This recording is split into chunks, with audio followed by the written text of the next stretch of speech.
ರೇವಣ್ಣನ ಫ್ಯಾಮಿಲಿಯಲ್ಲಿ ಏನಾಗ್ತಾ ಇದೆ ಅನ್ನುವಂಥದ್ದನ್ನ ನೋಡ್ತಾ ಇದ್ದೀರಲ್ಲ. ಒಂದ್ ಕಡೆ ಫಸ್ಟ್ HD ರೇವಣ್ಣ ಜೈಲಿಗೆ ಹೋಗಿ ಬಂದಾಯ್ತು. ಅದಾದ ನಂತರ ಈಗ ಮಗ ಪ್ರಜ್ವಲ್ ರೇವಣ್ಣ ಜೈಲಲ್ಲಿರುವಂಥದ್ದು.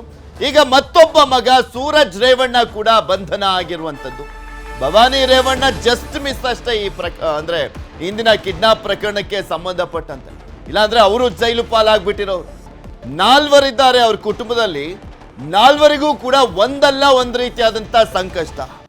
ಮಾಡಿದ್ದುಣ್ಣ ಮಾರಾಯ ಅನ್ನೋ ರೀತಿಯಲ್ಲಿ ಉಪ್ಪು ತಿಂದವ್ರು ನೀರು ಕುಡಿಬೇಕು ಅಂತಾರಲ್ಲ, ಆ ರೀತಿಯಾಗಿ ಏನಾದ್ರೂ ಆಗ್ತಾ ಇದೆಯಾ ಅವ್ರ ಕುಟುಂಬದಲ್ಲಿ ಅಂತ.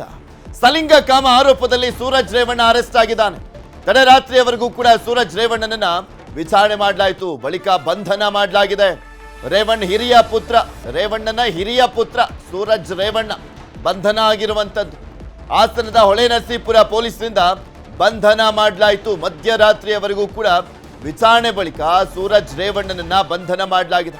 ನಿನ್ನೆ ಸಂತ್ರಸ್ತನ ವಿರುದ್ಧ ದೂರನ್ನ ಕೊಡ್ಲಿಕ್ಕೆ ಸೂರಜ್ ರೇವಣ್ಣ ಬಂದಿದ್ರು ಪೊಲೀಸ್ ಠಾಣೆಗೆ. ತದನಂತರ ಅವರನ್ನ ವಿಚಾರಣೆ ಮಾಡಲಾಯಿತು. ಸುದೀರ್ಘವಾಗಿ ವಿಚಾರಣೆ ಮಾಡಲಾಯಿತು.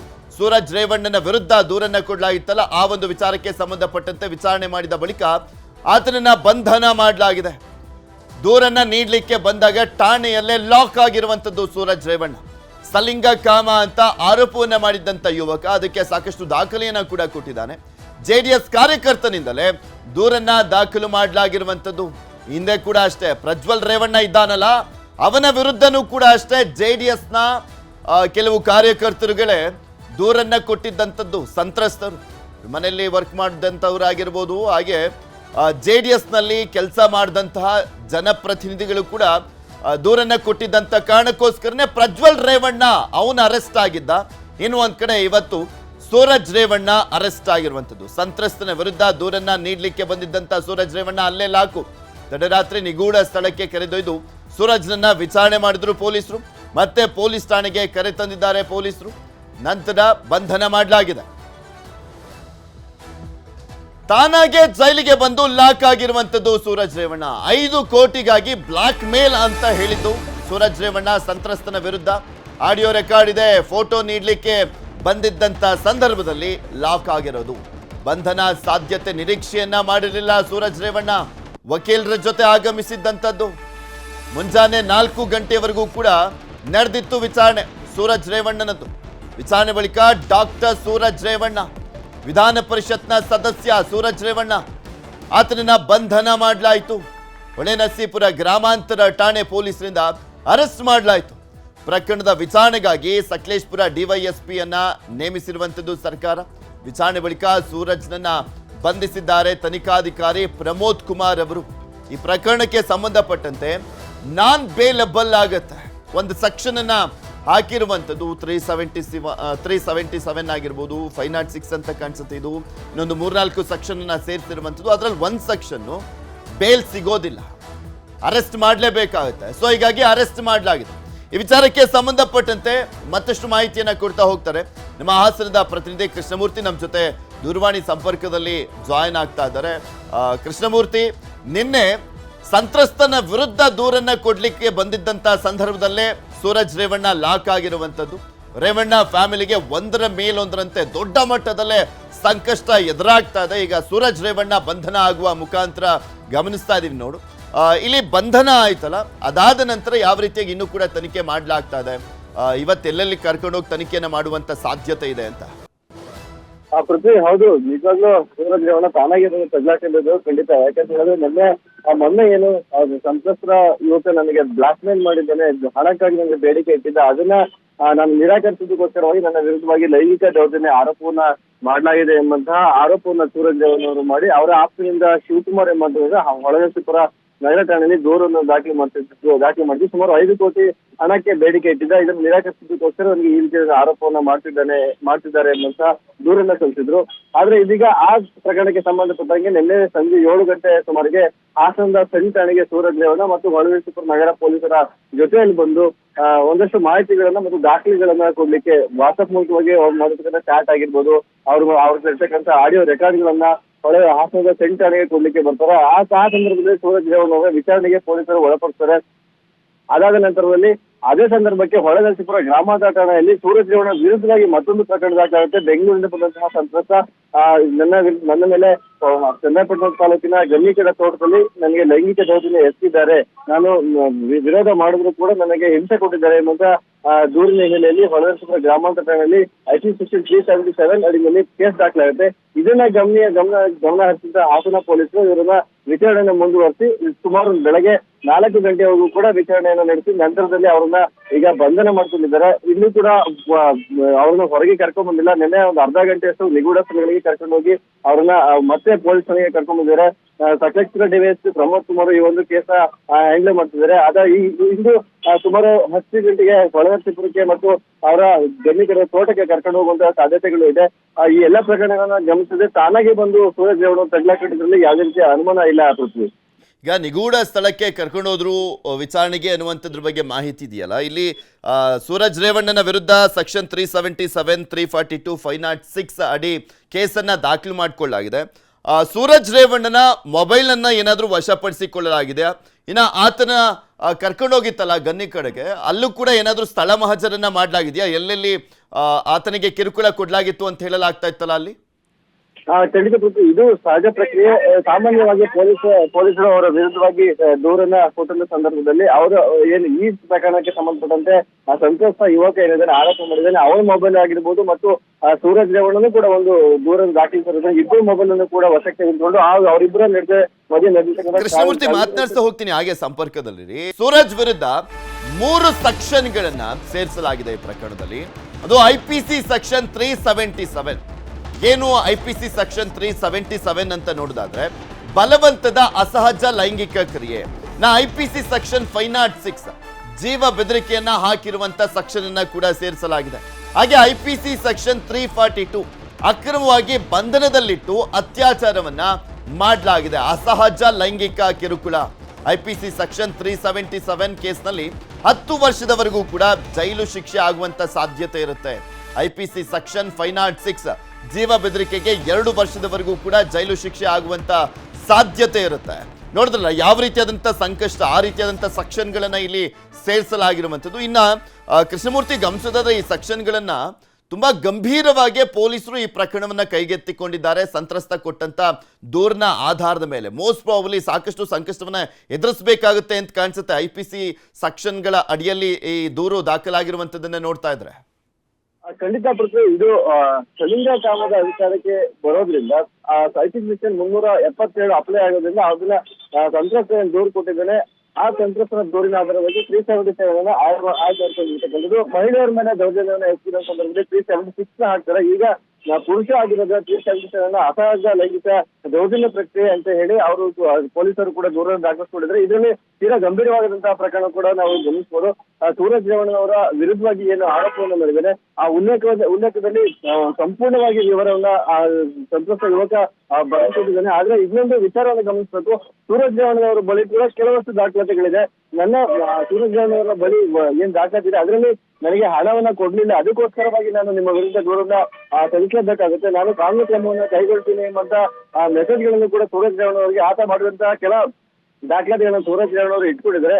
ಅದು ಏನೇ ಆದ್ರೂ ಕೂಡ ಇಬ್ಬರ ನಡುವೆ ನಡೆದಿರ್ತಕ್ಕಂಥ ಕಾನ್ಸರ್ವೇಷನ್ ಎಲ್ಲರೂ ಪೊಲೀಸರು ಅವರಿಬ್ರು ಮೊಬೈಲ್ ಅನ್ನ ತೆಗೆದುಕೊಂಡು ಯಾವ ರೀತಿಯಾಗಿ ಇವರಿಬ್ಬರ ನಡುವೆ ಆ ಸಂಭಾಷಣೆಗಳು ಈಗ ಸೂರಜ್ ರೇವಣ್ಣನು ಕೂಡ ದೂರನ್ನ ಕೊಟ್ಟಿರುವಂತ ಕಾರಣಕ್ಕೋಸ್ಕರ ಇಲ್ಲಿ ಸಂತ್ರಸ್ತರನ್ನ ಕರೆದು ವಿಚಾರಣೆಯನ್ನ ಮಾಡುವಂತ ಸಾಧ್ಯತೆ ಇದೆಯಾ? ಬಿಕಾಸ್ ಪೊಲೀಸರು ಬೆಂಗಳೂರಿಗೆ ಕರ್ಕೊಂಡ್ಬಂದು ಆತನನ್ನ ವೈದ್ಯಕೀಯ ಟೆಸ್ಟ್ ಮಾಡಿದಾರೆ. ಹೌದು, ಆತನನ್ನು ಕೂಡ ಈ ವಿಚಾರದಲ್ಲಿ ಸೂರಜ್ ರೇವಣ್ಣ ಕೊಟ್ಟಿರುವಂತ ಪ್ರಕರಣಕ್ಕೆ ಸಂಬಂಧಪಟ್ಟಂತೆ ವಿಚಾರಣೆ ಮಾಡುವಂತ ಸಾಧ್ಯತೆ ಇದೆಯಾ? ಬ್ಲಾಕ್ ಮೇಲ್ ಕಾರಣಕ್ಕೋಸ್ಕರ ಆ ಸೆಕ್ಷನ್ಗಳನ್ನ ಏನಾದರೂ ಹಾಕಿ ಬಂಧನ ಮಾಡುವಂತ ಸಾಧ್ಯತೆ ಇರುತ್ತಾ? ಈಗಾಗಲೇ ಹೊಳೆನರಸೀಪುರ ನಗರ ಠಾಣೆಯಲ್ಲಿ ಆತನ ವಿರುದ್ಧ ಕೂಡ ಈಗ ದೂರು ದಾಖಲಾಗಿದೆ. ಈ ಪ್ರಕರಣ ಮತ್ತೊಂದು ದಿಕ್ಕಿನಲ್ಲಿ ತೆಗೆದುಕೊಂಡು ಹೋಗಿದ್ದು ಆ ಒಂದು ದೂರು. ಯಾಕಂತಂದ್ರೆ ಆತ ಏನು ಆರೋಪ ಮಾಡ್ತಿದ್ದಾನೆ, ಬೆಂಗಳೂರಿನ DG ಕಚೇರಿಗೆ ಹೋಗಿ ಅಲ್ಲಿ ನಾನು DG ಅವರಿಗೆ ದೂರನ್ನು ಸಲ್ಲಿಸಿದ್ದೀನಿ, ಮುಖ್ಯಮಂತ್ರಿ ಅವರಿಗೆ, ಗೃಹ ಸಚಿವರವರಿಗೆ, ಆನಂದ SP ಅವರಿಗೆ, ಇವರೆಲ್ಲರಿಗೂ ಕೂಡ ಇಮೇಲ್ ಮುಖಾಂತರವಾಗಿ ನಾನು ದೂರನ್ನು ಸಲ್ಲಿಸಿದ್ದೀನಿ ಎಂಬಂತ ಮಾಹಿತಿಯನ್ನ ಆತ ಕೂಡ ಹಂಚ್ಕೊಂಡಿದ್ದ. ಆದ್ರೆ ಈ ಪ್ರಕರಣದಲ್ಲಿ ಆತನ ಪಾತ್ರ ಎಷ್ಟರ ಮಟ್ಟಿಗೆ ಆತ ಹೇಳ್ತಿರ್ತಕ್ಕಂಥದ್ದು ಎಷ್ಟರ ಮಟ್ಟಿಗೆ ಸತ್ಯ, ಆದ್ರೆ ಈ ಸೂರಜ್ ರೇವಣ್ಣರಿಗೆ ಆತ ನಿಜವಾಗ್ಲೂ ಬ್ಲಾಕ್ ಮೇಲ್ ಮಾಡುತ್ತಾ ಈ ಎಲ್ಲ ಅಂಶಗಳನ್ನು ಕೂಡ ಪೊಲೀಸರು ಈಗಾಗಲೇ ವಿಚಾರಣೆಯಲ್ಲಿ ಶುರು ಮಾಡಿದ್ದಾರೆ.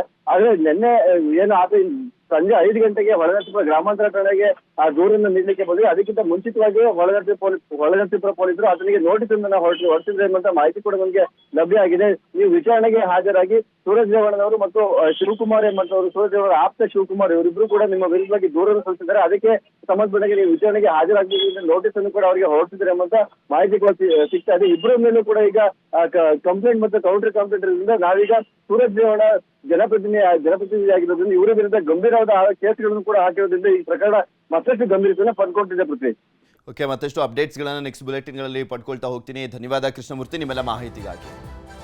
MLC ಸೂರಜ್ ರೇವಣ್ಣ ವಿರುದ್ಧ ಸಲಿಂಗಕಾಮ ಆರೋಪ ಮಾಡಿದಂತ ಸಂತ್ರಸ್ತ ಯುವಕನಿಗೆ ವೈದ್ಯಕೀಯ ಪರೀಕ್ಷೆಯನ್ನ ಮಾಡಲಾಗಿದೆ. ಹಾಸನದಲ್ಲಿ ಮೆಡಿಕಲ್ ಟೆಸ್ಟ್ ಅನ್ನ ನಿರಾಕರಣೆ ಮಾಡಿದ್ದ ಸಂತ್ರಸ್ತ. ಸೊ ಹೀಗಾಗಿ ಸಂತ್ರಸ್ತನಿಗೆ ಬೆಂಗಳೂರಿನ ಬೌರಿಂಗ್ ಆಸ್ಪತ್ರೆಯಲ್ಲಿ BP, ಶುಗರ್, ECG ಟೆಸ್ಟ್ ಅನ್ನ ಮಾಡಲಾಗಿದೆ. ಅದರಲ್ಲೂ ಪ್ರಮುಖವಾಗಿ ದೇಹದ ಮೇಲಿನ ಕಲೆಗಳ ಬಗ್ಗೆ ಡ್ಯೂಟಿ ಡಾಕ್ಟರ್ ಪರಿಶೀಲನೆಯನ್ನ ಮಾಡಿರುವಂಥದ್ದು. ಇನ್ನು ಹಿರಿಯ ವೈದ್ಯಾಧಿಕಾರಿಗಳು ಆಗಮಿಸಿದ ಬಳಿಕ ಅಸಹಜ ಲೈಂಗಿಕ ಕ್ರಿಯೆಗೆ ಸಂಬಂಧಪಟ್ಟಂತೆ ವೈದ್ಯಕೀಯ ಪರೀಕ್ಷೆಯನ್ನ ಮಾಡಲಾಗುತ್ತೆ. ಅದೇನಾದ್ರೂ ರುಜುವಾತಾದ್ರೆ ಸೂರಜ್ ರೇವಣ್ಣನಿಗೆ ಸಂಕಷ್ಟ ಅಲ್ಲಿ ಕಟ್ಟಿಟ್ಟ ಬುತ್ತಿ. ಸೂರಜ್ ರೇವಣ್ಣ ಅಲ್ಲಿಗೆ ಲಾಕ್ ಆದಂತೆ ಆಗುತ್ತೆ. ನೋಡ್ಬೇಕು ವೈದ್ಯಕೀಯ ಪರೀಕ್ಷೆಯ ಸಂದರ್ಭದಲ್ಲಿ ಏನ್ ಮಾಹಿತಿ ಬರುತ್ತೆ ಅನ್ನುವಂಥದ್ದನ್ನ. ಬಿಕಾಸ್ ಸೂರಜ್ ರೇವಣ್ಣನ ವಿರುದ್ಧ ಅಸಹಜ ಲೈಂಗಿಕ ಕಿರುಕುಳದ ಆರೋಪವನ್ನ ಮಾಡಲಾಗಿರುವಂಥದ್ದು. ಸಂತ್ರಸ್ತ ಯಾವ್ಯಾವ ರೀತಿಯಾಗೆಲ್ಲ ಕಿರುಕುಳವನ್ನ ಕೊಡಲಾಗಿದೆ. ಜೂನ್ 16ನೇ ತಾರೀಕು ಕರೆಸ್ಕೊಂಡು ಅಂತ ಜೂನ್ 16 ಈತನ ತಮ್ಮನ ಪ್ರಕರಣ ದೊಡ್ಡ ಮಟ್ಟದಲ್ಲಿ ರಾಷ್ಟ್ರದಾದ್ಯಂತ ಅಂತಾರಾಷ್ಟ್ರೀಯ ಮಟ್ಟದಲ್ಲಿ ಸದ್ದನ್ನ ಮಾಡ್ತಾ ಇರುವಂತ ಟೈಮ್ನಲ್ಲೇ ಈ ರೀತಿಯಾಗಿ ಆಗಿದೆ ಅಂದ್ರೆ ಎಂತ ದುರಂತ ಅಂತ. ಒಂದ್ ಕಡೆ ಅಪ್ಪ ಜೈಲಿಗೆ ಹೋಗಿ ಬಂದಿರುವಂಥದ್ದು, ಅಮ್ಮ ಇನ್ನೊಂದ್ ಕಡೆ ಜೈಲಿಗೆ ಹೋಗ್ಬೇಕಾಗಿದ್ದಂಥದ್ರಲ್ಲಿ ಜಸ್ಟ್ ಮಿಸ್ ಆಗಿರುವಂಥದ್ದು. ಇಂಥ ಸಂದರ್ಭದಲ್ಲೂ ಕೂಡ ಸ್ವಲ್ಪನೂ ಸೆನ್ಸೇ ಇಲ್ದಲೆ ತಮ್ಮ ಕಾಮದಾಟ ಆಡ್ಲಿಕ್ಕೆ ಹೋಗ್ಬಿಟ್ರ ಅನ್ನುವಂಥ ಪ್ರಶ್ನೆಗಳು ಎದ್ದೇಳ್ತಾ ಇರುವಂಥದ್ದು ಸಾರ್ವಜನಿಕ ವಲಯದಲ್ಲಿ ಸೂರಜ್ ರೇವಣ್ಣನ ವಿರುದ್ಧ. ಇದ್ರ ಬಗ್ಗೆ ಇನ್ನಷ್ಟು ಮಾಹಿತಿಯನ್ನ ಕೊಡ್ತಾ ಹೋಗ್ತಾರೆ ನಮ್ಮ ಪ್ರತಿನಿಧಿ ಮುನಿರಾಜು. ನಮ್ಮ ಜೊತೆ ನೇರ ಸಂಪರ್ಕದಲ್ಲಿ ಜಾಯಿನ್ ಆಗ್ತಾ ಇದ್ದಾರೆ. ಮುನಿರಾಜು, ನೋಡ್ತಾ ಇದೀವಿ ಒಂದ್ ಕಡೆ ಸೂರಜ್ ರೇವಣ್ಣ ಬಂಧನ ಆಗಿರುವಂಥದ್ದು, ಆತನನ್ನ ವಿಚಾರಣೆ ಮಾಡ್ತಾ ಇದ್ದಾರೆ ನಿರಂತರವಾಗಿ ಪೊಲೀಸರು. ಇನ್ನು ಒಂದ್ ಕಡೆ ಇಲ್ಲಿ ಸಂತ್ರಸ್ತರನ್ನ ಕರೆದುಕೊಂಡು ಯಾವ ರೀತಿಯಾಗಿ ವೈದ್ಯಕೀಯ ಟೆಸ್ಟ್ ಅನ್ನ ಮಾಡಲಾಗ್ತದೆ, ಅಸಹಜ ಲೈಂಗಿಕ ಕಿರುಕುಳ ಅನ್ನುವಂಥ ಆರೋಪ ಮಾಡಲಾಗಿರುವಂಥ ಹಿನ್ನೆಲೆಯಲ್ಲಿ ಏನೆಲ್ಲ ಟೆಸ್ಟ್ ಮಾಡಲಾಗುತ್ತೆ, ಅದು ಹೌದಾ ಅಲ್ವಾ ಅಂತ ಗೊತ್ತಾಗ್ಲಿಕ್ಕೆ.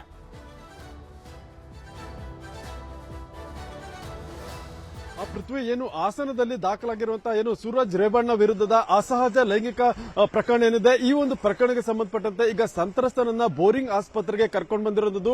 ಇಲ್ಲಿ ಹಾಸನ ಪೊಲೀಸರು ಬೋರಿಂಗ್ ಆಸ್ಪತ್ರೆಯಲ್ಲಿ ಆತನಿಗೆ ಒಂದು ವೈದ್ಯಕೀಯ ಪರೀಕ್ಷೆಯನ್ನ ನಡೆಸಿ ಈ ಒಂದು ಏನು ಪ್ರಕರಣಕ್ಕೆ ಸಂಬಂಧಪಟ್ಟಂತೆ ವೈದ್ಯರಿಂದ ಒಂದು ರಿಪೋರ್ಟ್ ಅನ್ನು ಕೂಡ ಪಡ್ಕೊಳ್ಳೋದಕ್ಕೆ ಈಗ ಆಗಮಿಸಿದ್ದಾರೆ.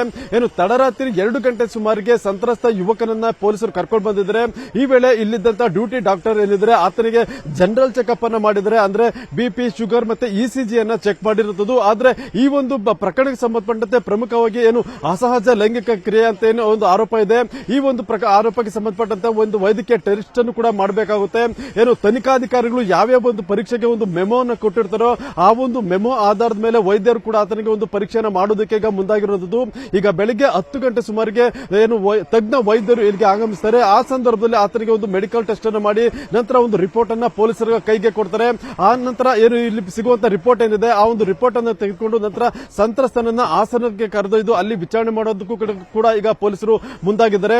ಈಗಾಗಲೇ ಹಾಸನ ಪೊಲೀಸರು ಬೋರಿಂಗ್ ಆಸ್ಪತ್ರೆಗೆ ಆಗಮಿಸಿದ್ದಾರೆ. ಮತ್ತೆ ಇಲ್ಲಿ ಕೂಡ ಶಿವಾಜಿನಗರ ಪೊಲೀಸರು ಬಿಗಿ ಬಂದೋಬಸ್ತ್ ಅನ್ನು ಕೂಡ ಕೈಗೊಂಡಿರುತ್ತದೆ. ಯಾಕಂದ್ರೆ ಇಲ್ಲಿ ಏನು ಸಂತ್ರಸ್ತನಿಗೆ ಒಂದು ಮೆಡಿಕಲ್ ಟೆಸ್ಟ್ ಆಗ್ತಿದೆ, ಮತ್ತೆ ವೈದ್ಯರು ಕೂಡ ಅದಕ್ಕೆ ಬೇಕಾದಂತ ಸಿದ್ಧತೆಗಳು ಕೂಡ ಮಾಡಿಕೊಂಡಿದ್ದಾರೆ.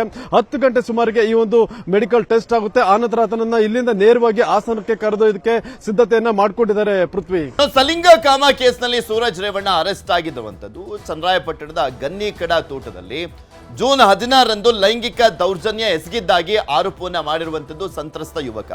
ಇದೇ ಕೇಸ್ನಲ್ಲಿ ಸೂರಜ್ನನ್ನ ಬಂಧನ ಮಾಡಿದ್ದಾರೆ ಪೊಲೀಸರು. ಈ ತೋಟದ ಮನೆಯಿಂದ ನಮ್ಮ ಪ್ರತಿನಿಧಿ ಕೃಷ್ಣಮೂರ್ತಿ ಕಂಪ್ಲೀಟ್ ಆದಂತ ಮಾಹಿತಿಯನ್ನು ಕೊಟ್ಟಿದ್ದ ನೋಡೋಣ. ವಿಧಾನ ಪರಿಷತ್ ಸದಸ್ಯ ಸೂರಜ್ ರೇವಣ್ಣ ವಿರುದ್ಧ ಗಂಭೀರ ಆರೋಪವನ್ನು ಕೇಳಿಬಂದಿದ್ದು, ಅಸಹಜ ಲೈಂಗಿಕ ದೌರ್ಜನ್ಯ ಆರೋಪದ ಅಡಿನಲ್ಲಿ ಈಗ ಸಾಮಾಜಿಕ ಜಾಲತಾಣದಲ್ಲಿ ದೂರು ಒಂದು ವೈರಲ್ ಆಗಿರ್ತಕ್ಕಂಥದ್ದು. ಅರಕಲಗೂಡು ಮೂಲದ ಯುವಕನೊಬ್ಬ ನನಗೆ ಗನ್ನಿಕಡ ತೋಟದಲ್ಲಿ ಲೈಂಗಿಕ ದೌರ್ಜನ್ಯವನ್ನು ಸೂರಜ್ ರೇವಣ್ಣ ಎಸಗಿದ್ದಾರೆ ಎಂಬ ಆರೋಪ ಮಾಡಿದರೆ, ನಾನೀಗ ಗನ್ನಿಕಡದ ತೋಟದ ಪಕ್ಕದಲ್ಲಿದ್ದೇನೆ. ನಿಮಗೆ ಇಲ್ಲಿನ ವಸ್ತುಸ್ಥಿತಿನ ತೋರಿಸ್ತಾ ಹೋಗ್ತೀನಿ. ಇದು ಸೂರಜ್ ರೇವಣ್ಣ ಅವರಿಗೆ ಮತ್ತು ರೇವಣ್ಣ ಕುಟುಂಬಕ್ಕೆ ಸೇರಿದಂತಹ ಗನ್ನಿಕಡ ಗ್ರಾಮದ ಪಕ್ಕದಲ್ಲಿರ್ತಕ್ಕಂಥ ಹೇಮಾವತಿ ನದಿಯ ದಡದಲ್ಲಿರ್ತಕ್ಕಂಥ ರೇವಣ್ಣನವರ ತೋಟ. ಇದು ಸೂರಜ್ ರೇವಣ್ಣವರು ವಾಸ ಮಾಡುವಂತಹ ಸ್ಥಳ. ಪ್ರತಿನಿತ್ಯ ಸೂರಜ್ ರೇವಣ್ಣವರು ಇದೇ ಜಾಗದಲ್ಲಿ ಏನು ನಾವೀಗ ಬಿಳಿಯ ಬಣ್ಣದ ಬಿಲ್ಡಿಂಗ್ ಏನಿದೆ, ಈ ಬಿಲ್ಡಿಂಗ್ನಲ್ಲೇ ಸೂರಜ್ ರೇವಣ್ಣ ಪ್ರತಿನಿತ್ಯ ವಾಸವನ್ನು ಮಾಡ್ತಾರೆ. ಈ ಬಿಲ್ಡಿಂಗ್ನಲ್ಲೇ ನನಗೆ ಜೂನ್ 16ನೇ ತಾರೀಕು ನನ್ನ ಮೇಲೆ ಲೈಂಗಿಕ ದೌರ್ಜನ್ಯವನ್ನು ಎಸಗಿದ್ರು. ನನ್ನ ಸಮ್ಮತಿ ಇಲ್ಲದೇನೆ ನನ್ನ ಮಾನಸಿಕವಾಗಿ ನನಗೆ ಹಿಂಸೆ ನೀಡಿದರು ಮತ್ತು ಲೈಂಗಿಕವಾಗಿ ನನ್ನನ್ನು ಬಳಸ್ಕೊಳ್ಳಲಾಗಿದೆ ಎಂಬಂಥ ಆರೋಪವನ್ನು ಮಾಡಿ ಸುಮಾರು 14 ಪುಟಗಳ ಸವಿಸ್ತಾರವಾಗಿರ್ತಕ್ಕಂಥ ದೂರನ್ನು ಸಾಮಾಜಿಕ ಜಾಲತಾಣದಲ್ಲಿ ಇದೀಗ ಲೈಂಗಿಕ ದೌರ್ಜನ್ಯಕ್ಕೆ ಒಳಗಾಗಿರ್ತಕ್ಕಂಥ ಸಂತ್ರಸ್ತ ಯುವಕ ಏನು ಸಾಮಾಜಿಕ ಜಾಲತಾಣದಲ್ಲಿ ದೂರನ್ನು ಹರಿಬಿಟ್ಟಿದ್ದ ಮತ್ತು ಆತ ಬೆಂಗಳೂರಿನಲ್ಲಿ ನಾನು ಡಿ ಜಿ ಪೊಲೀಸ್ ಮತ್ತು ಹಾಸನ SP ಅವರು ಕೂಡ ದೂರನ್ನು ಇಮೇಲ್ ಮೂಲಕವಾಗಿ ಸಲ್ಲಿಸಿದ್ದೀನಿ ಎಂಬಂಥ ಮಾಹಿತಿಯನ್ನು ಕೂಡ ಈಗಾಗಲೇ ಅವನು ಕೊಡ್ತಿದ್ದಾನೆ. ಈ ದೂರಿನ ಆದರೆ ಈ ದೂರು ಎಲ್ಲೂ ಕೂಡ FIR ಕೂಡ ಆಗಿಲ್ಲ. ಆದರೆ ಇದನ್ನು ವಿರೋಧಿಸ್ತಿರ್ತಕ್ಕಂಥ ಸೂರಜ್ ರೇವಣ್ಣವರ ಕೆಲ ಆಪ್ತರು ಏನು ಸಂತ್ರಸ್ತ ಏನು ಮಾಡಿದ್ದಾನೆ, ಈ ಸಂತ್ರಸ್ತನು ಹಣಕ್ಕಾಗಿ ಬೇಡಿಕೆ ಇಟ್ಟಿದ್ದ. ಇದನ್ನು ನಿರಾಕರಿಸಿದ ಹಿನ್ನೆಲೆಯಲ್ಲಿ ಸೂರಜ್ ರೇವಣ್ಣನವರಿಗೆ ಈ ರೀತಿಯಾದಂಥ ಲೈಂಗಿಕ ದೌರ್ಜನ್ಯವನ್ನು ಅವರ ಮೇಲೆ ಎಸಗಿದ್ದಾನೆ ಎಂಬಂಥ ಹಿನ್ನೆಲೆಯಲ್ಲಿ ಹೊಳೆನರಸೀಪುರ ನಗರ ಠಾಣೆಯಲ್ಲೂ ಕೂಡ ದೂರನ್ನು ದಾಖಲಿಸಿದ್ದಾರೆ. ಒಟ್ಟಾರೆಯಾಗಿ ಈಗ ರೇವಣ್ಣನವರ ಕುಟುಂಬಕ್ಕೆ ಸಂಕಷ್ಟಗಳ ಮೇಲೆ ಸಂಕಷ್ಟ ಎದುರಾಗ್ತಾ ಇದ್ದು, ಈ ಸಂಕಷ್ಟದಿಂದ ಯಾವ ರೀತಿಯಾಗಿ ಸೂರಜ್ ರೇವಣ್ಣ ಪಾರಾಗ್ತಾರೆ ಎಂಬುದು ನಾವೀಗ ಕಾದು ನೋಡಬೇಕಾಗಿದೆ. ರೇಣುಕಾಸ್ವಾಮಿ ಕೊಲೆ ಕೇಸ್ನಲ್ಲಿ ದರ್ಶನ್ ಜೈಲಿನಲ್ಲಿರುವಂಥದ್ದು. ಜೈಲಿನಲ್ಲಿ ಒಂದು ರಾತ್ರಿಯನ್ನ ಕಳೆದಿದ್ದಾರೆ ನಟ ದರ್ಶನ್. ಇದು 2ನೇ ಬಾರಿಗೆ ಜೈಲು ಪಾಲಾಗ್ತಾ ಇರುವಂಥದ್ದು ನಟ ದರ್ಶನ್. 2ನೇ ಬಾರಿ ಒಂದು ದಿನವನ್ನ ಕಳೆದಿದ್ದಾರೆ ಸೆಂಟ್ರಲ್ ಜೈಲಿನಲ್ಲಿ. ದರ್ಶನ್ ವಿಚಾರಣಾಧೀನ ಕೈದಿ ನಂಬರ್ 6106 ನಂಬರ್ ಅನ್ನ ಕೊಡಲಾಗಿದೆ ದರ್ಶನ್ಗೆ. ಜೈಲಿನ ಭದ್ರತಾ ಕೊಠಡಿಯಲ್ಲಿರುವಂತ ನಟ ದರ್ಶನ್ ಸಾಮಾನ್ಯ ಕೈದಿಯಂತೆ ನಟ ದರ್ಶನ್ಗೆ ಟ್ರೀಟ್ಮೆಂಟ್ ಕೊಡಲಾಗ್ತಾ ಇದೆಯಂತೆ.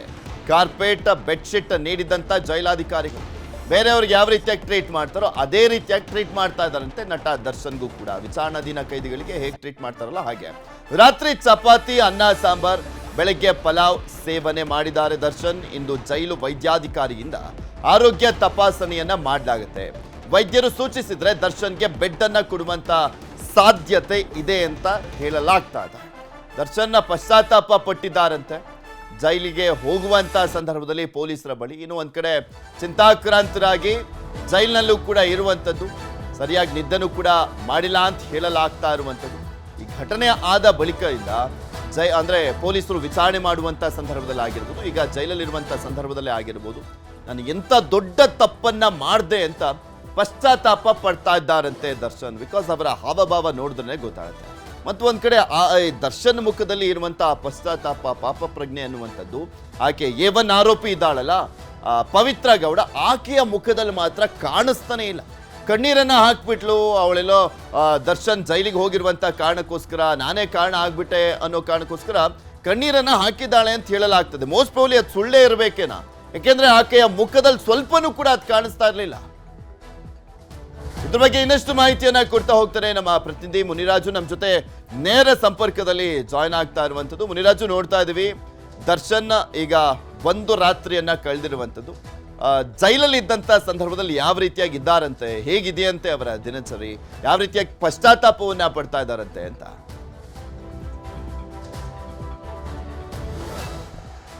ಪೃಥ್ವಿ, ಏನು ಕೊಲೆ ಪ್ರಕರಣದಲ್ಲಿ ನಟ ದರ್ಶನ್ ಈಗ ಪರಪನ ಅಗ್ರಹಾರ ಜೈಲು ಸೇರಿದ್ದಾರೆ. ಏನು ನಿನ್ನೆ ಒಂದು ರಾತ್ರಿ ಅವರೀಗ ಜೈಲಿನಲ್ಲಿ ಕಳೆದಿರುತ್ತದೆ.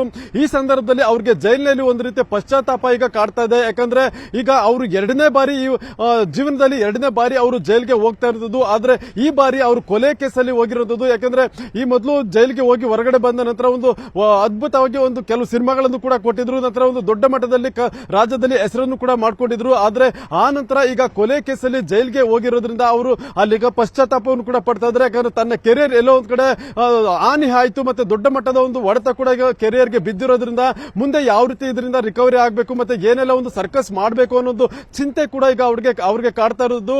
ಆದ್ರಿಂದ ನಿನ್ನೆ ರಾತ್ರಿ ಜೈಲಿನಲ್ಲಿ ಇದ್ರು ಕೂಡ ದರ್ಶನ್ ಒಂದು ನಿರಾಳವಾಗಿ ಇರೋದಕ್ಕೂ ಕೂಡ ಸಾಧ್ಯ ಆಗಿರಲಿಲ್ಲ. ಅಂತ ಒಂದು ಪರಿಸ್ಥಿತಿ ಮತ್ತೆ ಸನ್ನಿವೇಶವನ್ನ ಈಗ ಅವರು ಅಲ್ಲಿ ಎದುರಿಸ್ತಾ ಇದ್ದಾರೆ. ಏನು ರಾತ್ರಿ 11:30 ಸುಮಾರಿಗೆ ಅವರು ನಿದ್ದೆಗೆ ಜಾರಿ ಇರೋದು. ಈ ಸಂದರ್ಭದಲ್ಲಿ ನಿನ್ನೆ ಸಂಜೆ ಅವ್ರಿಗೇನು ಊಟ ಕೊಟ್ಟಿದ್ರು, ಚಪಾತಿ, ಅನ್ನ ಸಾಂಬಾರ್ ಮತ್ತೆ ಮಜ್ಜಿಗೆಯನ್ನ ಸೇವಿಸಿದ್ರು ಅನ್ನೋ ಒಂದು ಮಾಹಿತಿ ಇದೆ.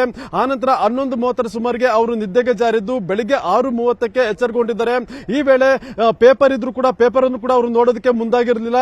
ಏಕಾಂತವಾಗಿ ಅಂದ್ರೆ ಆ ಒಂದು ಭದ್ರತಾ ಕೊಠಡಿ ಏನಿದೆ ಆ ಒಂದು ಕೊಠಡಿಯಲ್ಲಿ ಒಬ್ಬರೇ ಒಂದು ಮೌನಕ್ಕೆ ಶರಣಾಗಿದ್ರು ಅನ್ನೋದು ಮಾಹಿತಿ ಇದೆ.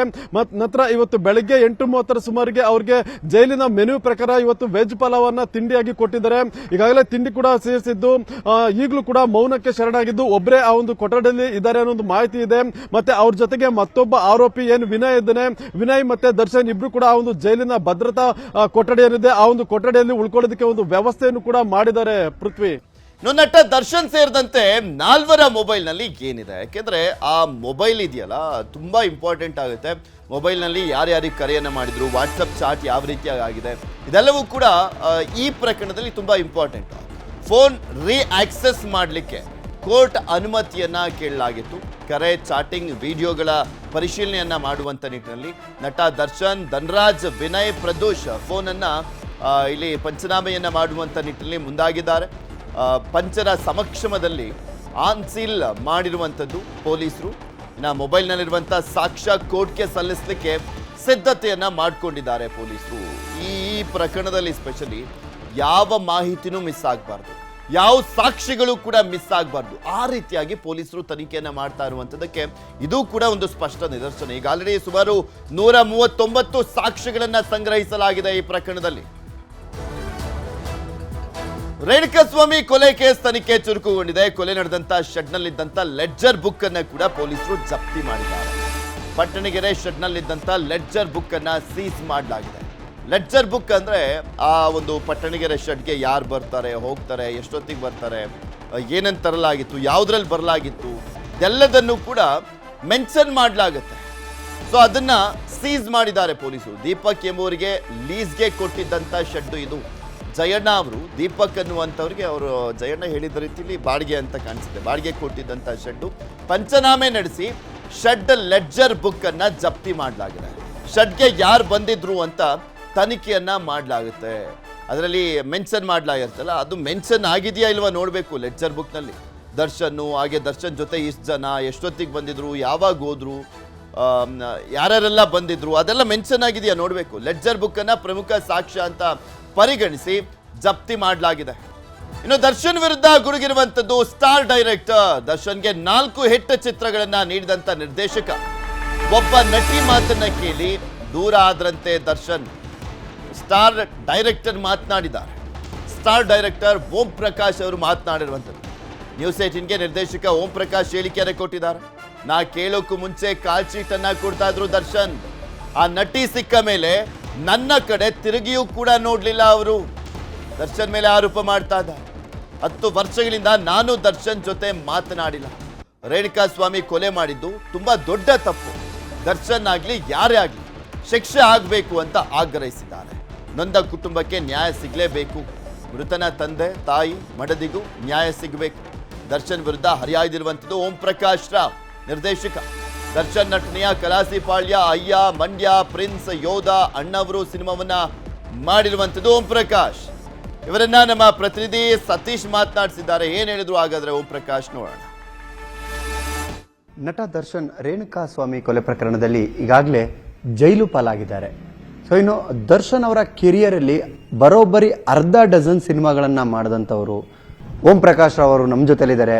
ಸೊ ಏನ್ ಹೇಳ್ತಾರೆ, ಒಂದು ಕಾಲದಲ್ಲಿ ದರ್ಶನ್ ಮತ್ತು ಓಂ ಪ್ರಕಾಶ್ ರಾವ್ ಅವರ ಕಾಂಬಿನೇಷನ್ ಸಿನಿಮಾ ಅನೌನ್ಸ್ ಆಗ್ತಾ ಇದೆ ಅಂದ್ರೆ ಬಿಫೋರ್ ಟೇಬಲ್ ಬಿಸ್ನೆಸ್ ಆಗ್ತಿತ್ತು. ಹೌದು ಹೌದು. ಈ ತರ ಇದ್ದಂಥವ್ರು 6 ಸಿನಿಮಾ ಮಾಡಿದ್ರು ಕೂಡ 10 ವರ್ಷಗಳಿಂದ ಅಂತರ ಯಾಕೆ, ಏನಾಯ್ತು, ಏನು ನಡೀತು ಅನ್ನೋದಕ್ಕಿಂತ ನಮ್ಮಿಬ್ಬರ ಮಧ್ಯೆ ಒಂದು ವಿಷಬೀಜ ಬಿತ್ತದು, ಸಮಥಿಂಗ್ ಉಳಿ ಹಿಂಡು ಅಂತಾರಲ್ಲ, ಆ ರೀತಿ ಒಂದು ಕಾರಣಗಳು ತುಂಬ ಜಾಸ್ತಿ ಆಗೋಯ್ತು. ನಮ್ಮಿಬ್ಬರ ಮಧ್ಯೆ ನನಗೆ ಈ ಥರ ಮಾಡಿದ್ದು ನನಗೆ ತುಂಬ ಬೇಜಾರಾಯಿತು. ಆಮೇಲೆ ನಮ್ಮ ಇಂಡಸ್ಟ್ರಿಗೆ ನಮಗೊಂದು ಒಳ್ಳೊಳ್ಳೆ ಸಿನಿಮಾಗಳನ್ನ ಕೊಡ್ಬೋದಾಗಿತ್ತು. ಇದು ನಿಲ್ಲಿಸ್ಬಿಡ್ತು. ಸೊ ಇದಕ್ಕೆ ಕಾರಣ ನಿಖಿತಾ ತುಕ್ರಾಲ್ ಅಂತೇಳಿ ಆರ್ಟಿಸ್ಟ್ ಅವರೇ. ಅದು ನಾನು ತುಂಬ ಕಡೆ ಹೇಳಿದ್ದೀನಿ ಸಹ ಅವ್ರಿಗೆ. ಅವರೇ ಕಾರಣ ಅಷ್ಟೇ, ಬೇರೆ ಏನೇನಿಲ್ಲ. ಅದಾದ ನಂತರ ದರ್ಶನ್ ಅವರು ಆ ಒಂದು ಘಟನೆ ನಂತರ ಎಚ್ಚೆತ್ಕೋಬೋದಾಗಿತ್ತಲ್ವ ಸರ್? ಯಾಕಂದ್ರೆ 6 ಸಿನಿಮಾಗಳು ಕೊಟ್ಟಿದ್ರಿ, ಸೊ ಒಳ್ಳೆ ಸ್ನೇಹ ಕೂಡ ನಿಮ್ಮಲ್ಲಿ ಇತ್ತು ಸರ್. ಅದು ದರ್ಶನ್ ಅವರು ತಿಳ್ಕೋಬೇಕು. ನಾನು ಇದ್ರ ಸಂಬಂಧಪಟ್ಟಾಗೆ 10 ವರ್ಷ ಗ್ಯಾಪ್ ಆದರೂ ಸಹ ನಾನು ಅವ್ರ ಹತ್ರ ಹೋಗಿ ನಾನೇ ಸಾರಿ ಕೇಳಿದೆ. ಆ್ಯಕ್ಚುಲಿ ಸಾರಿ ಕೇಳಿದೆ, ಸರ್ ಏನೇ ನಡೆದಿದ್ರು ಕೂಡ ನನ್ನಿಂದ ತಪ್ಪು ತಿಳ್ಕೊಬೇಡಿ, ನಾನೇ ಸಾರಿ ಕೇಳ್ತೀನಿ ಅಂತ ಹೇಳ್ಬಿಟ್ಟು ಹೇಳಿದೆ ನಾನು ಅವ್ರಿಗೆ. ತುಂಬ ವರ್ಷಗಳಿಂದ ಇಂಡಸ್ಟ್ರಿಯಲ್ಲಿದ್ದೀರಿ, ಸೊ ತುಂಬ ವರ್ಷಗಳಿಂದ ಅವ್ರ ಜೊತೆಲಿ ಒಡನಾಟ ಇದ್ರಿ. ಹೇಗಿದ್ರು ಸರ್ ದರ್ಶನ್ ಅವರು? ಈಗಿನ ದರ್ಶನ್ ಅವ್ರಿಗೂ ಆಗಿನ ದರ್ಶನ್ ಅವ್ರಿಗೂ ಏನು ಹೇಳ್ತೀರಾ ನೀವು ಕಂಡಂತೆ? ಓಂ ಪ್ರಕಾಶ್ ಡೈರೆಕ್ಟರ್, ಸರಿ ಸರ್, ಅವ್ರು ಯಾವಾಗ ಹೇಳ್ತಾರೆ ನಾನು ರೆಡಿ ಇದ್ದೀನಿ ಸರ್, ಬರ್ತೀನಿ, ಈ ಥರ ಹೇಳಿದ್ದು ಒಬ್ಬನೇ ಒಬ್ಬ ಈಗಿನ ಜನರೇಷನ್ ಹೀರೋಗಳು ಏಕೈಕ ನಟ ದರ್ಶನ್ ಅವರೊಬ್ಬರೇ ಆ ಮಾತು ಹೇಳಿದ್ದು. ವೆರಿ ಇನ್ನೋಸೆಂಟ್ ಅಂತಂದರೆ ನೀವು ನಂಬಲ್ಲ. ನಾನು ತುಂಬ ಹತ್ತಿರದಿಂದ ಮಾತಾಡಿದ್ದೀನಿ, ತುಂಬ ಹತ್ತಿರದಲ್ಲಿದ್ದೀನಿ, ತುಂಬ ಇನ್ನೋಸೆಂಟ್ ಮನುಷ್ಯ. ಇವಾಗ ಕೊಲೆ ಪ್ರಕರಣದಲ್ಲಿ ಆರೋಪಿಯಾಗಿ ಇಷ್ಟು ದಿನ ಪೊಲೀಸ್ ಕಸ್ಟಡಿಯಲ್ಲಿದ್ದರು, ಇವತ್ತು ಕೂಡ ಜೈಲಿಗೆ ಹೋಗಿದ್ದಾರೆ. ಸೊ ಅವತ್ತಿನ ದರ್ಶನ್ ಅವ್ರಿಗೂ ಇವತ್ತು ಕೊಲೆ ಆರೋಪಿ ಸ್ಥಾನದಲ್ಲಿರುವಂಥ ದರ್ಶನ್ ಏನು ಹೇಳ್ತೀರಾ ಸರ್? ಯಾವತ್ತೂ ನಾವು ಇನ್ನೊಬ್ಬರನ್ನ ಬೈಯೋದಕ್ಕೆ ನಮ್ಗೆ ಅಧಿಕಾರ ಇಲ್ಲ ಸರ್. ಇದು ಮೇಜರ್. ಇದು ರೇಣುಕಾ ಸ್ವಾಮಿಯವರು ಅವ್ರು ಏನು ಮಾಡಿದಾರೋ ನಮಗೆ ಗೊತ್ತಿಲ್ಲ, ಬಟ್ ಅವರು ಡೈರೆಕ್ಟ್ ತಪ್ಪು ಮಾಡಿಲ್ಲ, ಇದಂತೂ ಸತ್ಯ. ಮೆಸೇಜ್ ಮಾಡಿರ್ಬೋದು, ಇದು ಮಾಡ್ಬೋದು, ಇದೆಲ್ಲನೂ ಪ್ರಾಕ್ಟಿಕಲ್ ಆಗಿಲ್ಲದೆ ಇದಲ್ಲಿ ಮಾಡಿರೋದು ಫೋನ್ ಮೆಸೇಜಸ್. ಇದು ದೊಡ್ಡ ವಿಷಯನೂ ಅಲ್ಲ. ಏನೇ ಮಾಡಿರಲಿ ಅವರು ಫೋನಲ್ಲಿ ಮಾತ್ರ ಕಳಿಸಿರೋದು. ಅವರು ಏನೇ ಕಳಿಸಿರಲಿ ಇದು ದೊಡ್ಡ ವಿಷಯ ಅಲ್ಲ. ಕರೆದು 4 ಹೇಳಿ ಬುದ್ಧಿ ಮಾತು ಹೇಳಿ ಯಾರು ಬೇಕಾದ್ರೂ ಮಾಡ್ಬೋದಾಗಿತ್ತು. ಆಮೇಲೆ ದರ್ಶನ್ ಅವ್ರ ಕ್ಯಾಟಗಿರಿಗೆ, ಅವ್ರಿಗಿರೋ ಪರ್ಸನಾಲಿಟಿಗೆ ಅವ್ರು ಯಾರಿಗೆ ಹೇಳಿದ್ರು ಕರೆಸ್ಬಿಟ್ಟೆ, ಅಪ್ಪ ಹಿಂಗೆಲ್ಲ ಮಾಡಬೇಡಪ್ಪ, ತುಂಬ ತಪ್ಪಪ್ಪ, ಹಿಂಗೆಲ್ಲ ಮಾಡಿಕೊಡ್ದು ಅಂತೇಳ್ಬಿಟ್ಟು ಕಳಿಸಿರೋರು. ಇದು ಆಗಿದ್ದು ತುಂಬ ದೊಡ್ಡ ಅಪರಾಧ ಸರ್, ತಪ್ಪು ಇದು ಅಂತ ನನ್ನ ಭಾವನೆ. ಸೊ ಮತ್ತೆ ಅದರ ಸುತ್ತ ಇರುವಂತಹ ಒಂದು ಬೇಲಿ ಏನಿದೆ, ಆ ಬೇಲಿ ಸರಿ ಇರಲಿಲ್ಲ. ಸೊ ಆ ಬೇಲಿಯಿಂದನೇ ಇವತ್ತು ಆ ಬೇಲಿಯ ಸುಳಿಯಲ್ಲಿ ದರ್ಶನ್ ಅವರು ಸಿಕ್ಕಾಕೊಂಡಿದ್ದಾರೆ ಅನ್ನುವಂಥದ್ದು. ಸರ್ ಆ್ಯಕ್ಚುಲಿ ನಾನು ಆಗಲೇ ನಿಮ್ಗೆ ಹೇಳಿದೆ, 10 ಇಯರ್ಸಿಂದ ನಾನು ಅವ್ರ ಜೊತೆಲಿ ಇಲ್ಲ ಸರ್, ಅಂದರೆ ಕಾಂಟ್ಯಾಕ್ಟಲ್ಲೇ ಇಲ್ಲ. ಆ್ಯಕ್ಚುಲಿ ಏನಾಗಿದೆ, ಏನು ನಡೀತಿದೆ, ಎಲ್ಲಿದ್ದಾರೆ, ಯಾರಿದ್ದಾರೆ, ಆಮೇಲೆ ಅವರು ಯಾತಕ್ಕೋಸ್ಕರ ಈ ರೀತಿ ಒಂದು ಇದ್ರಲ್ಲಿ ಸಿಗಾಕೊಂಡಿದ್ದಾರೆ, ಆಮೇಲೆ ನೀವು ಹೇಳಿದ ಮಾತು ಈ ಥರ ಎಲ್ಲ, ಇದು ನಾನು ಅನಲೈಸ್ ಮಾಡೋದಕ್ಕೆ ತುಂಬ ಕಷ್ಟ ಆಗ್ತದೆ ಸರ್. ಯಾಕೆಂತಂದರೆ ನನಗೆ ಗೊತ್ತಿಲ್ಲ, ನನಗೆ ಗೊತ್ತಿಲ್ಲದಿರೋ ವಿಷಯನ ನಾನು ಹೇಳೋದು ತುಂಬ ತಪ್ಪಾಗ್ತದೆ. ಸೊ ಅದಕ್ಕೋಸ್ಕರ ಈ ವಿಷಯದ ಬಗ್ಗೆ ನನಗೆ ನಾನು ಪ್ರಾಮಿಸ್ ಗೊತ್ತಿಲ್ಲ ಇದು ವಿಷಯ. ಬಟ್ ನನಗೆ ಅಂತೂ ನಾನು ಹೇಳೋ ಪ್ರಕಾರ ನನಗೆ ದರ್ಶನ್ ಅಂದರೆ ತುಂಬ ಇಷ್ಟ ಸರ್, ಅಷ್ಟೇ.